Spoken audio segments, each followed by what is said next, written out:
Now that we know about ionic bonding and covalent bonding and metallic bonding and intermolecular forces, we now know the forces that hold solids together.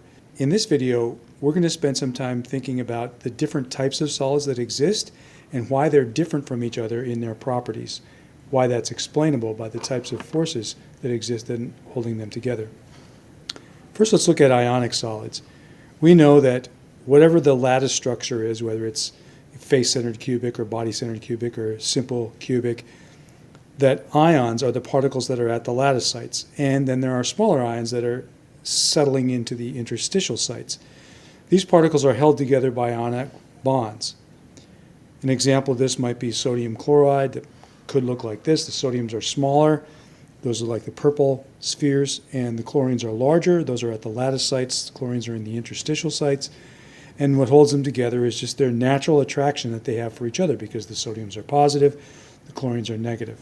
A property of ionic solids is that they have very high melting points. And the reason for this is because in order to disrupt the lattice and cause it to turn into a liquid, it's going to require that you to break very strong ionic bonds. These solids are also very brittle, and it's basically for the same reason, because you have to break bonds to disrupt the lattice. You can't just smush it into a new shape.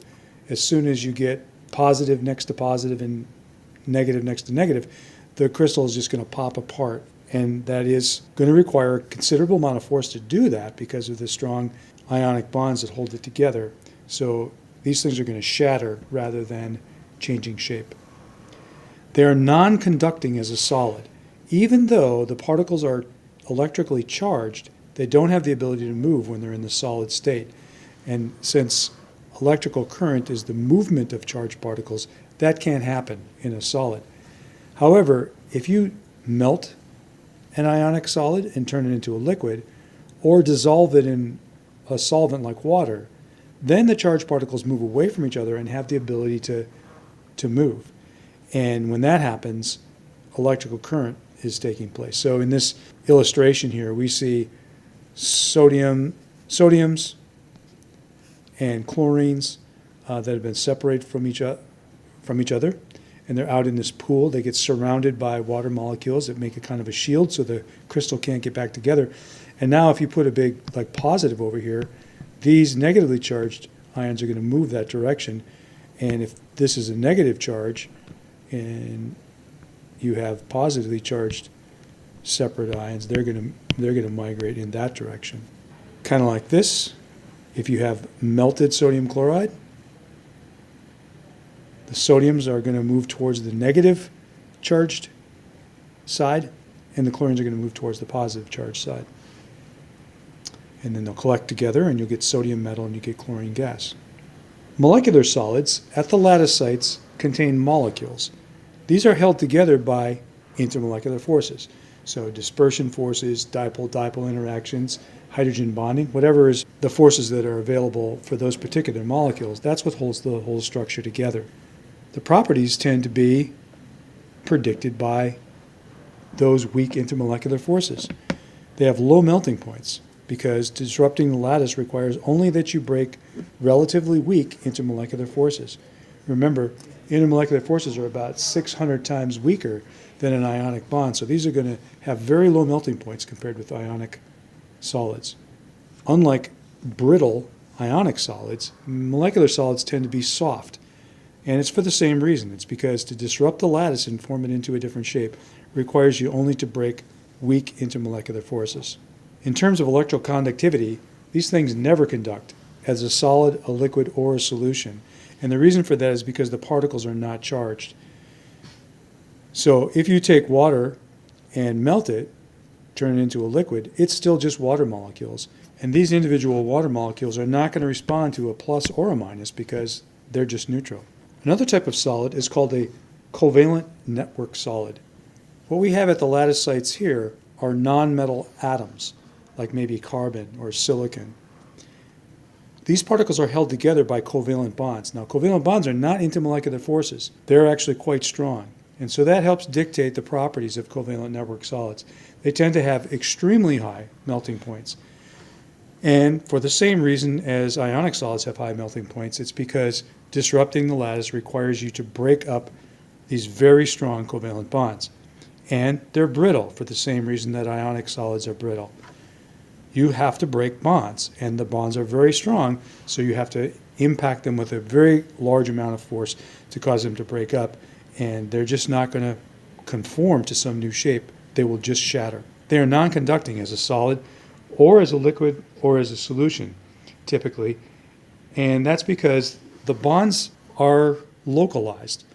The electron pairs that make up the bonds between all the individual carbons in this case that make up diamond, they're trapped between those two carbons. They sort of belong to that pair of carbons as a shared pair that makes up that bond. And so those electrons can't move, and the particles themselves, the atoms themselves, are not charged. So if you take a piece of diamond and hook it up to positive and negative terminal, those electrons cannot move. And there are no charged particles at all that can move. So it's not a conductor. Now, graphite is an exception. Graphite is the stuff that's in pencil lead. It's not really lead, it's graphite. It's one of the conformations of carbon, kind of like diamond is. And it has a different structure. Instead of being a solid space-filling structure, like we see with diamond here, we tend to have these flat sheets. And there's pi bonding that occurs between the sheets, and it's delocalized. So this is a kind of a picture of the sigma bonds are the sticks that are between the carbon atoms. And those are represented by the rings that are in this structure on the right. But there are unhybridized p orbitals that contain some electrons as well, and that's what holds sheet to sheet. Because these are delocalized, because there's resonance, that means that electrons can move through these rings and travel from one side to the other. So if I put plus over here, electrons are going to move in that direction. If I put minus over here, electrons are going to jump in there and be repelled by it. So graphite is actually a decent conductor, but that's an exception to the rule. Covalent network solids typically are poor conductors because the electrons are stuck in those bonds, localized bonds. Lots of things that have nonmetals in their formula are not covalent network solids. So I'm just going to highlight a few of the ones that are very common, just so you'll be able to identify them on tests, quizzes, things like that, the AP exam. Carbon in its diamond conformation or in its graphite conformation are covalent network solid. So they have this property of being bonded together with covalent bonds, and there's not such a thing as a molecule of diamond or a molecule of graphite. It's just one big long extended solid. The molecule is as big as the piece of material that you have. Silicon is also a covalent network solid. Silicon dioxide, SiO2, which is what sand is a covalent network solid, and silicon carbide. One of the things that you notice about these covalent network solids is they have in common carbon and silicon, and those are in the same group on the periodic table. That's a group that tends to make these covalent network solids. Metallic solids have metal ion cores that are the particles at the lattice sites, and in between, what holds them together is a swarm of delocalized electrons. So the ion cores are the nucleus and the non-valence electrons, and the delocalized electrons are the valence electrons. What holds the whole thing together is this mobile sea of valence electrons. It's mobile because those things are not tied to any two particular metal atoms. Unlike in a covalent network solid, these electrons belong to everybody and they're free to move around. They're not just bonding a particular two atoms together. Metallic solids have varying melting points, and the reason for this is because their attraction to the mobile electron sea depends on several factors. And the study of this is it's a whole science unto itself, metallurgy, which we're going to not get into the details of, but we can notice that some of the melting points are really low. That's very close to room temperature. And then some of them, like in tungsten, are extremely high. So there's a wide variety. Most of them are solids at room temperature. Mercury is the only one that's not, at least commonly. A property that's unique to metallic solids is that they're malleable and ductile. You can stretch them. That's what ductile means. Malleable means you can like pound them into a new shape. They are not brittle. And the reason for this is because the mobile electrons can move around, and if you disrupt the lattice by pushing ion cores into a new position, the electrons will just move into that new space and keep the whole structure together. So you can shape metals and bend them, stretch them. They're well known for this and valued for this property. They also conduct as a solid or a liquid. And the reason is not because there are charged ions that are moving around, but because the electrons themselves are in this mobile electron sea. So if I put positive charge over here, negative charge over here, these negatively charged electrons that are mobile, that are free to move, they're going to travel through the copper wire or piece of aluminum or whatever it is. And that movement of those electrons, which are charged particles, is what makes the electrical current. There's one more type of solid that we should talk about. All the solids we've been talking about so far are crystalline solids. In other words, they make a crystal.